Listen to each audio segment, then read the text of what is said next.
السلام علیکم، میں ہوں آپ کی ناول ریڈر ببلی الطاف، اور آج ہم اپنے ناول کیفے ٹائم کی تیسری ایپیسوڈ پڑھیں گے۔ پچھلے دنوں سیلینا موزر کو گلیمر ایجنسی سے داخلی ہال میں دیکھا گیا ہے۔ رپورٹرز کے مستقل سوالات پر وہ خاموشی سے سر جھکائے اپنے باڈی گارڈ کے ہمراہ چلی گئی۔ مختلف ایجنسی کے ماہر تصویرہ نگاروں کا یہی خیال ہے کہ سیلینا اب کم بیک کی تیاری بھرپور انداز میں کرنا چاہتی ہیں، لیکن وہ کیپٹل کی کمی کے باعث خاموش ہیں۔ تصویرہ نگاروں کے حساب سے آنے والے دنوں میں سیلینا مختلف کمرشلز میں نظر آ سکتی ہیں۔ وسیع سے قیمتی ٹی وی لاؤنج میں چلتے ٹی وی کی آواز پر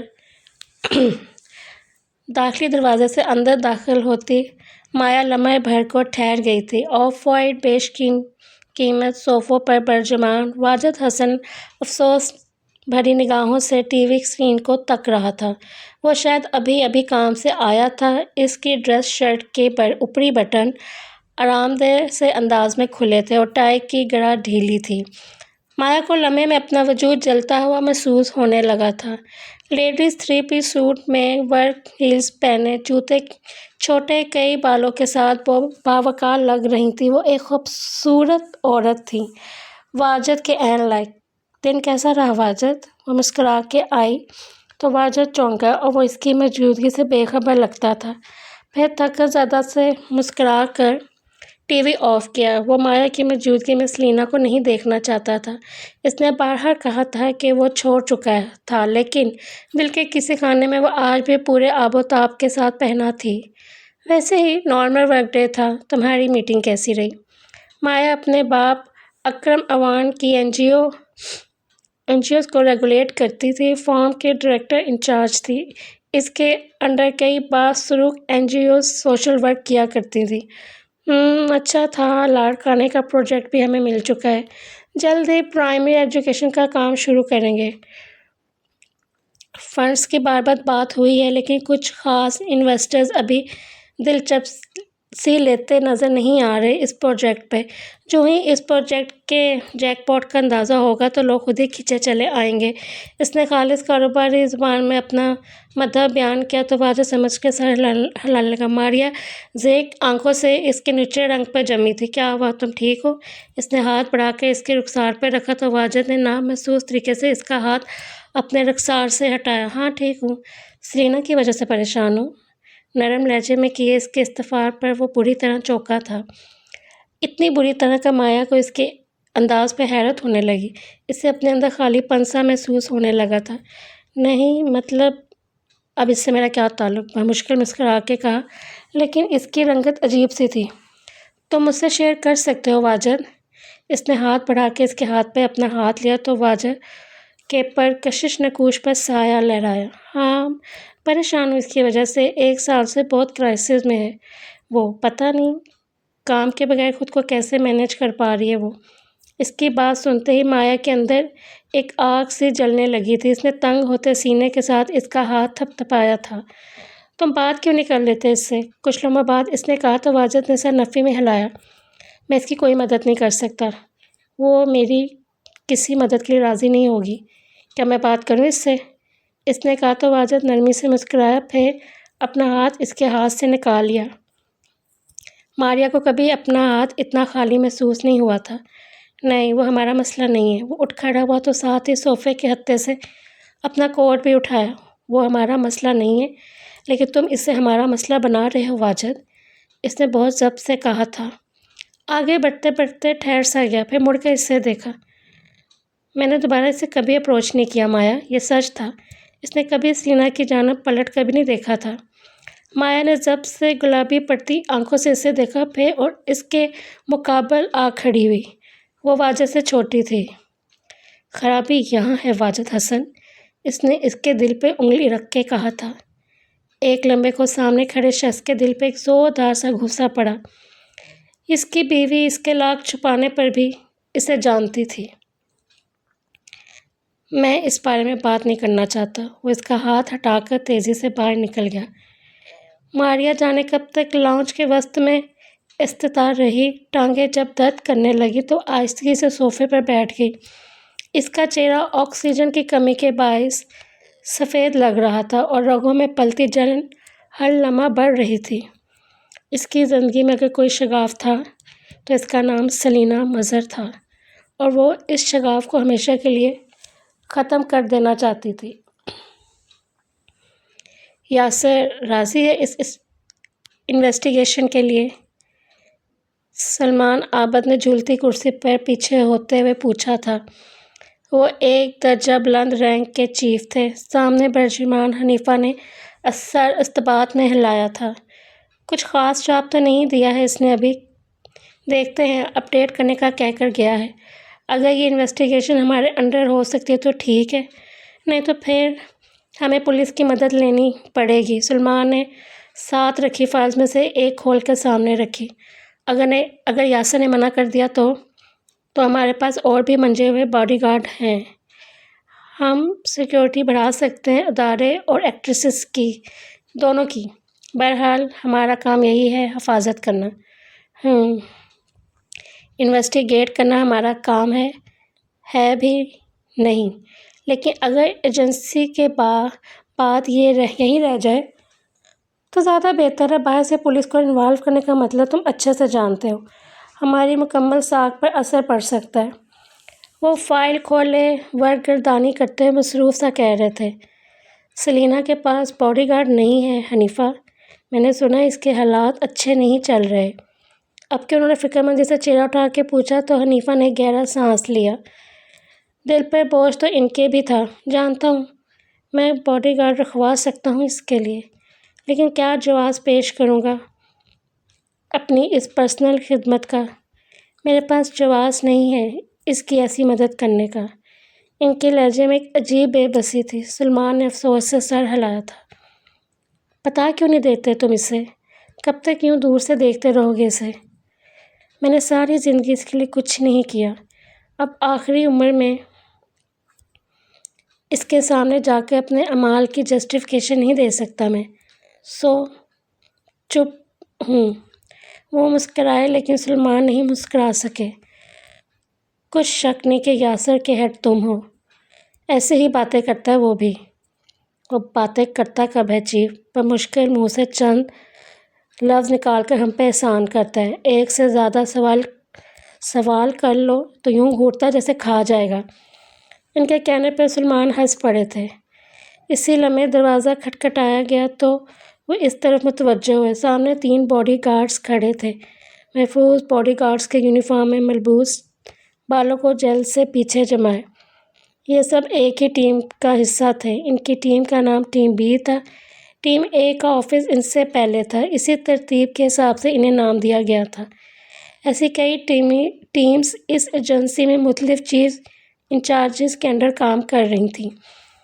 وہ کس ایکٹریس کے باڈی گارڈ تھے اور ایجنسی میں ان کی کیا ذمہ داریاں تھیں، ان سب پہ چیک رکھنا حنیفہ مظہر کا کام تھا، اور حنیفہ مظہر پر چیک رکھنا سلمان عابد کا کام تھا۔ اسی ٹیم کا حصہ یاسر بھی تھا۔ تم 3 کیوں ہو؟ یاسر کہاں ہے؟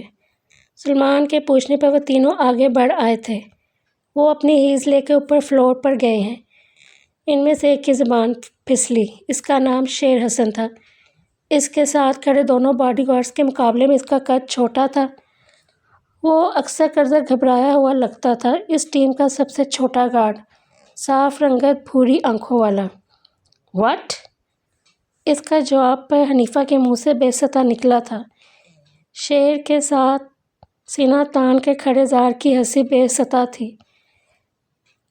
1000 بار کہا تھا کہ اتنا زیادہ سینہ تان کے مت کھڑے ہوا کرو، لیکن زار ہی کیا جو کسی کام میں ملغلرہ آرائی سے کام نہ لے۔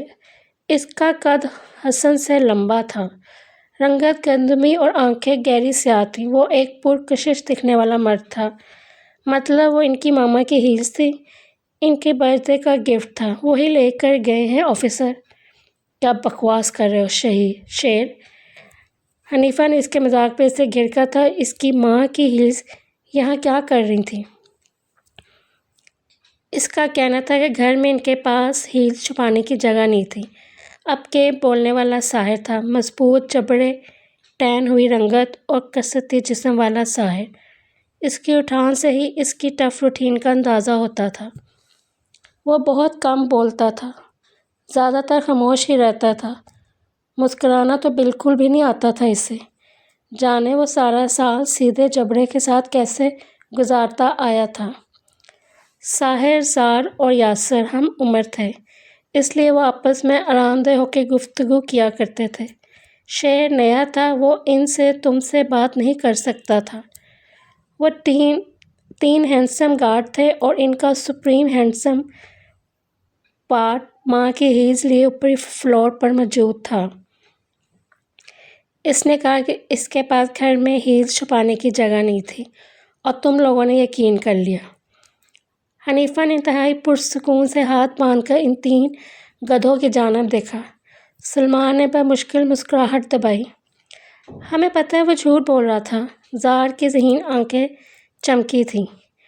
یقیناً کسی ایکٹریس کو ہیل کی ضرورت ہوگی اور پرائیویسی کے خیال سے یاسر یہ جھوٹ بولا ہوگا۔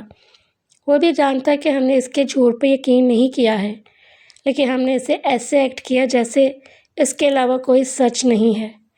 ماں کی ہیلز ہیں تو ہیں، اب کون سی ماں کی ہیلز ہیں یہ تو اللہ جانتا ہے۔ سلمان ہنس پڑے اور حنیفہ اس کی صاف گوئی سے محفوظ ہوئے تھے۔ یہ بات یاسر کے سامنے کر کے دکھاؤ تو مانوں، ہاتھ باندھ کر مذاق اڑانے والے انداز میں کہا تو زار نے انہیں ایسے دیکھا جیسے کہہ رہا ہوں یہ تو کوئی مسئلہ ہی نہیں، میں اس کے سامنے بھی کہہ سکتا ہوں سر۔ بالکل، کہنے کے بعد 2-3 دن تک پھر کچھ کہنے کے قابل نہیں رہ سکیں گے زار بھائی، حسن نے سمجھ کر معصومیت سے کہا تو اس کی مسکراہٹ غائب ہوئی۔ یاسر کے وائلنس سے کون واقف نہیں تھا؟ بقول ساحر، اس کا دماغ خراب ہونے میں دیر نہیں لگتی۔ حنیفہ اور سلمان نے ایک ساتھ چہروں پہ ابھرتی مسکراہٹ روکی تھی۔ زار نے حسن کو ایسے دیکھا جیسے کہہ رہا ہو، بیٹا تو بچ باہر، تم چپ رہو۔ آپ بھی چپ رہیں۔ وہ دونوں سرگوشی میں ایک دوسرے سے لڑ رہے تھے، جبکہ ساحر ان کے ساتھ مکمل سنجیدگی سے کھڑا تھا۔ یاسر کچھ عرصے تک ایک سنگل کیس پہ کام کرے گا۔ کیس کے حوالے سے بریف کر دیا ہے میں نے اسے، کچھ دنوں تک جواب دے گا وہ مجھے۔ تم دونوں تو اس کیس میں آفیشلی کام نہیں کر سکتے۔ ان کا اشارہ زار اور حسن کی جانب تھا۔ وہ دونوں عمیرہ زاہد کے باڈی گارڈ تھے، کیونکہ عمیرہ زاہد کا ورلڈ ٹور متوی ہے اگلے دنوں میں۔ ہو سکتا ہے تم دونوں کو باقی گارڈز کے ساتھ سیکیورٹی کے حساب سے جانا پڑے۔ ایسے میں صرف ساحر مدد کر سکتا ہے اس کی۔ اگر اسے مدد درکار ہو تو دیکھ لینا تم تینوں، خاص کر تم ساحر۔ انہوں نے آخر میں سنجیدگی سے اس کی جانب اشارہ کر کے کہا تو ساحر نے سر استباط میں ہلایا۔ پھر وہ تینوں چیف کے آفس سے پلٹ آئے۔ کیا کیس ہوگا؟ باہر نکلتے ہی شیر نے پوچھا تو زار نے کندھے اچکائے۔ انہوں نے ہمیں کیس کی نوعیت نہیں بتائی، شاید یہ کافی کانفیڈینشیل ہو۔ 1-on-1 کام کرنے والا کیس ہو۔ 1-in-1 کام کرنے والا کیس ہو۔ ایسے کیسز میں 1 مین انویسٹیگیشن ہوتی ہے، ٹیمز تحقیقات نہیں کیا کرتی۔ لیکن اکیلے انسان کے لیے مشکل نہیں ہوگا کیس ہینڈل کرنا؟ ساتھ چلتے حسن نے پوچھا تو زار نے سر اس بات میں ہلایا۔ کیس پیچیدہ نہیں ہوتا زیادہ، یا پھر وہ انسان اس قابل ہوتا ہے کہ کیس کو اکیلے ہینڈل کر سکے؟ حسن نے سمجھ کر سر ہلایا۔ اس کے لیے بہت سی اصلاحات ابھی باقی تھیں، اور ایسا بھی ہوتا ہے کہ چیف اس کیس کے حوالے سے کسی اور پر بھروسہ نہیں کر سکتے۔ خاموش سے چلتے ساحر نے پہلی دفعہ کہا تو دونوں نے سر ہلانے لگے۔ ساحر ان سے تجربے میں کہیں زیادہ تھا۔ وہ اور یاسر دونوں ایک ساتھ ہی اس ایجنسی میں اپائنٹ ہوئے تھے، جبکہ زار اور حسن بعد میں ان کی ٹیم کا حصہ بنے تھے۔ یاسر اکیلا نہیں ہے، ہم ہر ممکن مدد کریں گے اس کی۔ کچھ پل بعد زار نے کہا تو وہ اس گروپ کا برین تھا، ویل انٹیلیجنٹ ون۔ ساحر خاموش رہ کے ٹھنڈے دماغ سے کام کرنے والا آدمی تھا۔ اس کا جسم ان چاروں میں خاصا کثرتی تھا۔ اسے ورک آؤٹ کرنے کا بے حد شوق تھا اور وہ اپنا فارغ اوقات جم میں ہی پایا جاتا تھا۔ شہر چھوٹا تھا، معصوم تھا، لیکن اپنے کام سے لگاؤ اسے بھی ان چاروں جتنا ہی تھا۔ آنے والے وقتوں میں وہ ایک اہم رکن بننے والا تھا۔ سب سے آخر میں یاسر تھا، کم گو، سنجیدہ، ظریف اور بہت لیا دیا سا، بقول زار کے اس کے چہرے پہ لکھا ہوتا ہے مجھ سے بات مت کرو۔ وہ ایک جانب سے اپنے کیبنز کی جانب بڑھ آئے تھے۔ تم آج شام افرا کے نکاح میں شرکت نہیں کر رہی ہو سلیم، مجھے تمہارے باپ کے گھرانے سے شدید نفرت ہے، میں ان کی شکلیں تک نہیں دیکھنا چاہتی، اس لیے تم بھی وہاں نہیں جاؤ گی۔ وہ ابھی نہا کے ہی نکلی تھی کہ ماں کو لاؤنج کے صوفے پہ برجمان دیکھ کر یکت ہی سیدھی ہوئی۔ افرا اس کے تایا کا بیٹا تھا، اس پوری دنیا میں میرے پاس آپ کے علاوہ کوئی رشتہ نہیں ہے ماں۔ وہ لوگ جیسے بھی سلوک ہمارے ساتھ رکھتے رہے ہیں لیکن وہ ہمارے رشتہ دار ہیں، رشتہ داروں کو معاف کیا جا سکتا ہے، پلیز مجھے میرے رشتے بچانے دیں۔ اسے اگر کسی چیز سے اس دنیا میں نفرت تھی تو وہ تھا قطع تعلق کرنا، رشتے توڑنا۔ جو دل رشتے توڑنے کے لیے درکار تھا وہ اس دل سے خالی تھی، اس کے پاس وہ دل نہیں تھا جو قطع رحمی کر سکتا ہو۔ شگفتہ نے انتہائی کڑوی نگاہ ڈالی تھی اس کے سراپے پہ۔ وہ تمہارے سوتیلے رشتہ دار ہیں بیوقوف لڑکی، نفرت کرتے ہیں تم سے، مجھ سے، تمہیں صرف ذلیل کرنے کے لیے بلا رہے ہیں وہ لوگ، سگے ہوں یا سوتیلے، رشتے تو ہیں نا، میرے پاس ان رشتوں کو گنوانے کا کوئی جواز نہیں ہے، اس نے کہا تو آواز آخر میں لرز سی گئی، اندر کہیں وہ جانتی تھی شگفتہ درست تھی، وہ اسے پسند نہیں کرتے تھے، وہ مذہبی لوگ تھے، نیک اور متقی پرہیزگاروں کی صف میں اس جیسی اداکارہ کی کوئی جگہ نہیں تھی۔ تمہیں خود شوق ہے اپنے دل کو چھلنی کرنے کا، جاؤ شوق سے جاؤ، لیکن جب وہ تمہارا دل توڑ دیں تو میرے پاس روتی مت آنا، میں تب تمہاری شکل بھی نہیں دیکھوں گی۔ وہ پھنکار کر یکت اٹھیں اور تیزی سے داخلہ دروازہ پار کر کے نکلتی چلی گئیں۔ شام کے اس پیر اپارٹمنٹ مدھم روشنیوں سے روشن تھا۔ وہ اداس آنکھیں لیے درمیان میں کھڑی رہ گئی تھی، پھر دانت جما کر اپنے کمرے کی جانب بڑھ آئی۔ شگفتہ کی کسی بات پہ اس نے دھیان نہیں دیا تھا۔ سرخ ریشمی لباس پر چمچم کرتے سفید ستاروں والا کامدار جوڑا پہنے وہ خاموشی سے اپنے بالوں کو سنوار رہی تھی۔ اس لمبی قمیض اور چوڑی دار پاجامے کے ساتھ اس کے پاس کامدار دوپٹہ بھی موجود تھا، دوپٹہ جو وہ اکثر نہیں لیا کرتی تھی۔ شہد رنگ بالوں کو کھلا چھوڑے چہرے کو مناسب میک اپ سے سجا کر وہ اپنے کمرے سے نکل آئی تھی۔ کمرے میں ایک جانب بنے جوتوں کے دراز کا دروازہ کھول کر جھکی تو بال لہرا کر آگے کو آ گرے۔ وہ لمحے بھر کو ٹھہر گئی تھی، اس کی سرخ مخملی ہیلز کے ساتھ باڈی گارڈ کی دی گئی ہیلز بھی رکھی تھیں۔ اگلی پل اس نے سر جھٹک کر سرخ ہیلز نکال لی اور بیڈ پر بیٹھ گئی، اس کے نازک اسٹرائپ بند کرنے لگی۔ جن کے گھر وہ نکاح کی دعوت پر جا رہی تھی وہ واقعتاً اس کے سوتیلے رشتہ دار تھے۔ اس کی ماں نے اپنے پہلے شوہر سے طلاق لے لی تھی، وہ اس کی کم مایہ سی تنخواہ پر گزارا نہیں کر سکتی تھی، پھر وہ ایک بار میں جاب کرتی رہی۔ سلینا تب محض 6 سال کی تھی۔ اس کی ماں اگلے کئی سالوں میں بار ہوسٹس کے عہدے پر فائز ہو گئی۔ انہی دنوں وہ اپنے دوسرے شوہر سے ملی تھی، وہ بار میں صرف اور صرف شگفتہ کے لیے آیا کرتے تھے۔ شگفتہ اپنی زندگی سے خوش تھی لیکن اپنے لیے ایک امیر گھرانے کے بیٹے کو محبت میں پاگل دیکھ کے وہ مزید اسے ٹال نہیں سکی۔ اس کا سوتیلا باپ ایک شریف النفس انسان تھا، اسے شگفتہ سے نکاح کر کے عزت سے اپنے گھر لے جانا تھا، یہاں تک اسے سلینا کے وجود سے بھی کوئی مسئلہ نہیں تھا، لیکن پھر جو سوچا ویسا نہ ہو سکا۔ اس نے اپارٹمنٹ کا دروازہ بند کیا اور لفٹ کی جانب بڑھ آئی اور کار پارکنگ ایریا میں آگے بڑھتے ہوئے لمحے بھر کے لیے اسے کچھ محسوس ہوا تھا۔ وہ ٹھہر سی گئی، پھر پلٹ کے خوفزدہ نگاہوں سے اپنے پیچھے دیکھا۔ مغرب بیت چکی تھی اور پارکنگ ایریا خاصا سنسان ہو رہا تھا۔ گھبرا کر اس نے گاڑی کا دروازہ کھولا اور اندر آ بیٹھی۔ اگلے ہی پل اب وہ سڑکوں پر سوچوں میں گمسم سی ڈرائیو کر رہی تھی۔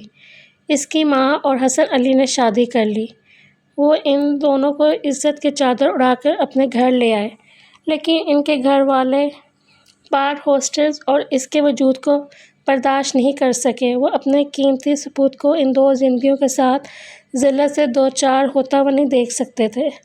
حسن علی 3 بھائی تھے۔ مراد علی اور شہیر علی دونوں اس کے تایا تھے، وہی جنہیں وہ کبھی ایک آنکھ بھی نہیں بھائی تھی۔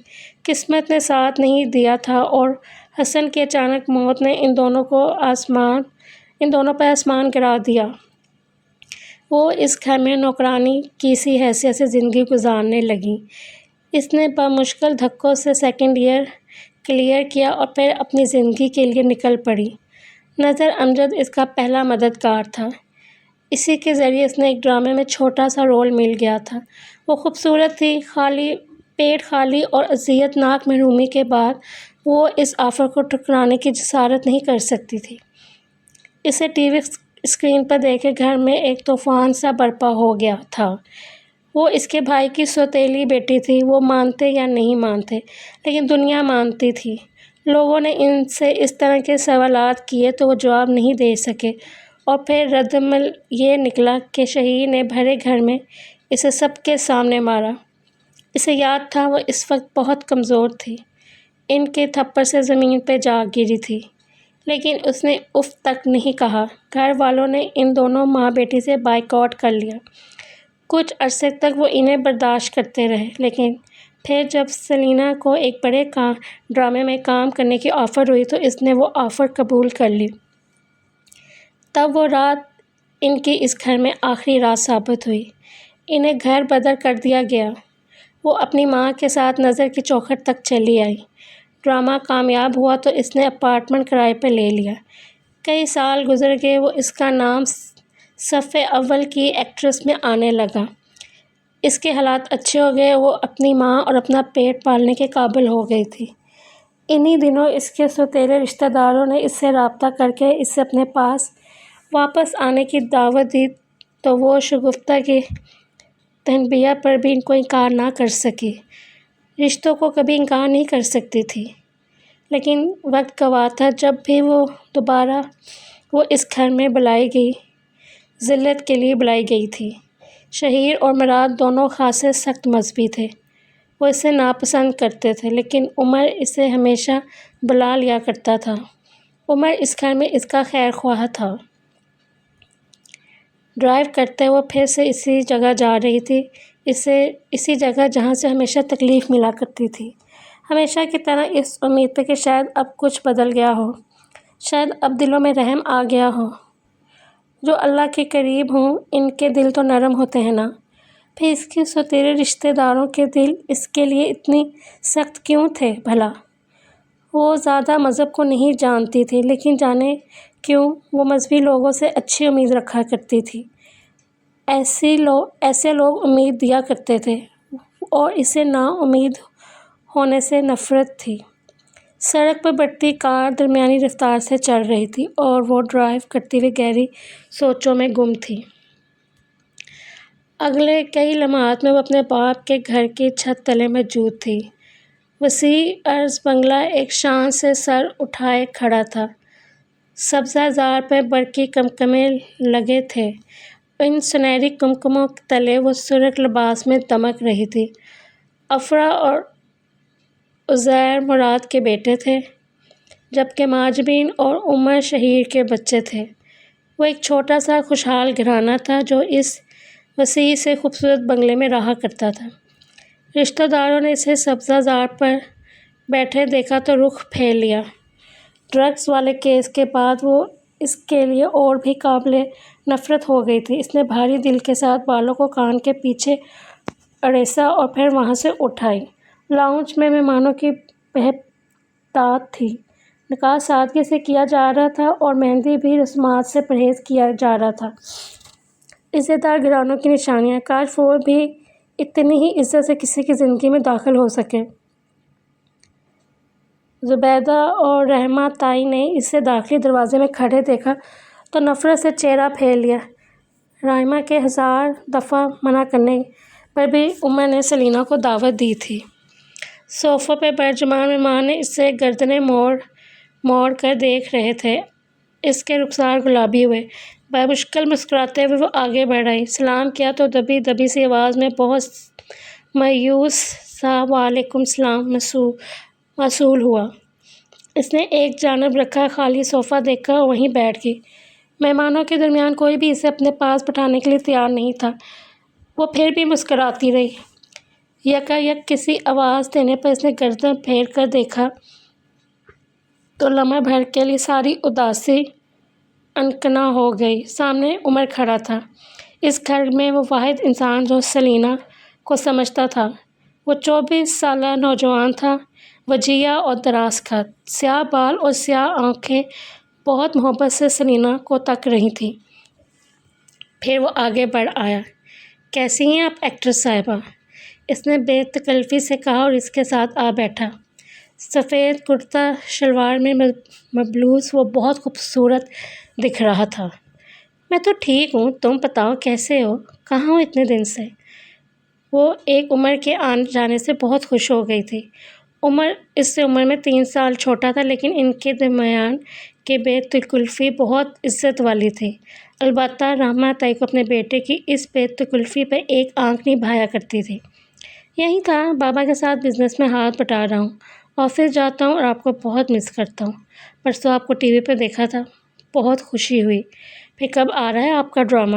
اس نے پوچھا تو سلینا نے اسے کندھے اچکا کر دیکھا۔ کوئی کام نہیں کرنا چاہتا میرے ساتھ۔ اس کا جواب سن کر لمحے بھر کو وہ چپ سا ہو گیا، پھر آنکھوں میں ڈھیروں غصہ لیے بولا، سب بیوقوف ہیں، انہیں آپ کی ورتھ نہیں پتہ۔ جس دن پتہ چل گی نا، کوئی آپ کو انکار کرنے کی جسارت نہیں کر سکے گا۔ اسے اپنے لیے حساس ہوتا دیکھ کے اس کا دل محبت سے بھر گیا تھا۔ کوئی تھا جو اس کی پرواہ کیا کرتا تھا۔ اس نے مسکرا کے اسے دیکھا۔ بس ینگ مین اتنا جذباتی نہیں ہوتے۔ تمہاری ماما نے تمہیں میرے ساتھ بیٹھا دیکھ لیا نا، تو خیر نہیں ہوگی پھر تمہاری۔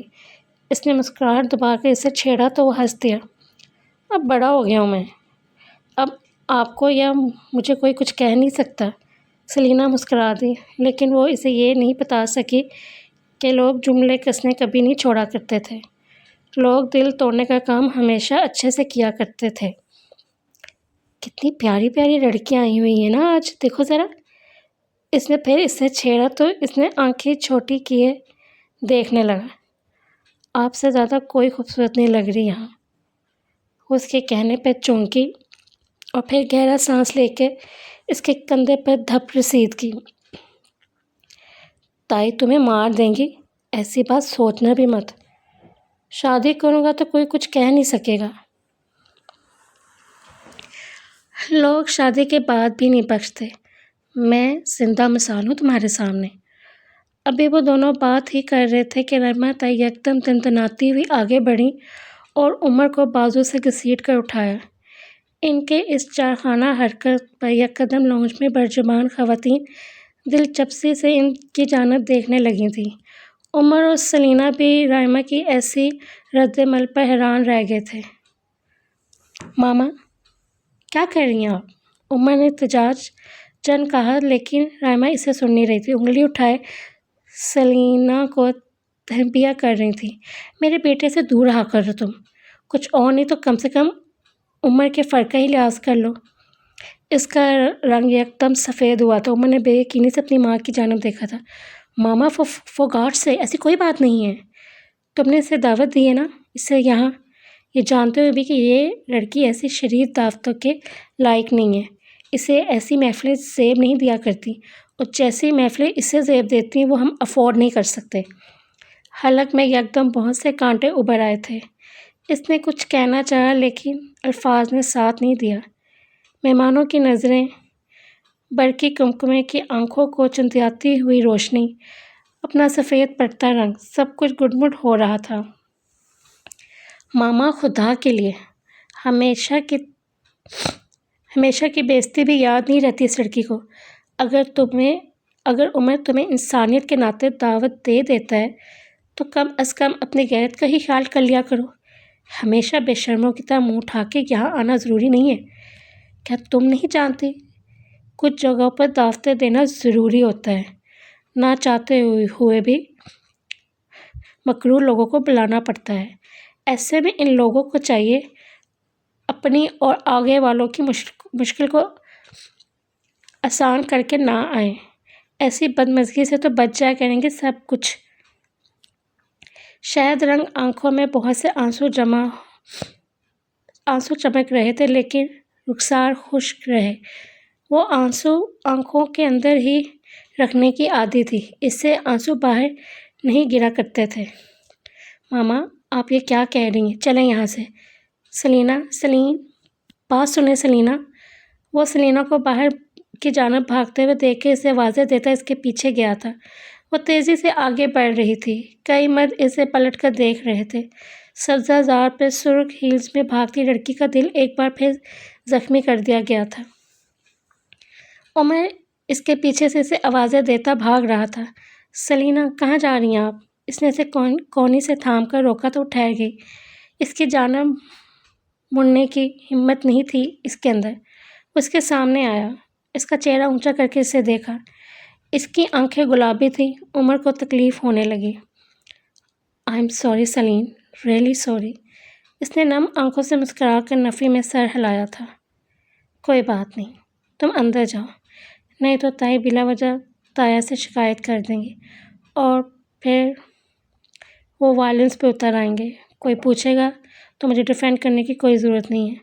اپنی زندگی میری وجہ سے مشکل مت بناؤ، اس نے کہا اور پھر اس کے ساتھ سے نکل آئی۔ کار میں بیٹھ کے اس نے جلد از جلد یہاں سے نکل جانے میں ہی عافیت جانی۔ عمر اب تک بے بسی سے اسے جاتے ہوئے دیکھ رہا تھا۔ سلینا کی زندگی میں موجود ہر مرد مجبور تھا، پہلے واجد حسن، پھر نظر امجد اور یوول، اور اب اس نے تیزی سے گاڑی آگے بڑھا دی اور مرکزی شاہراہ پر آ نکلی۔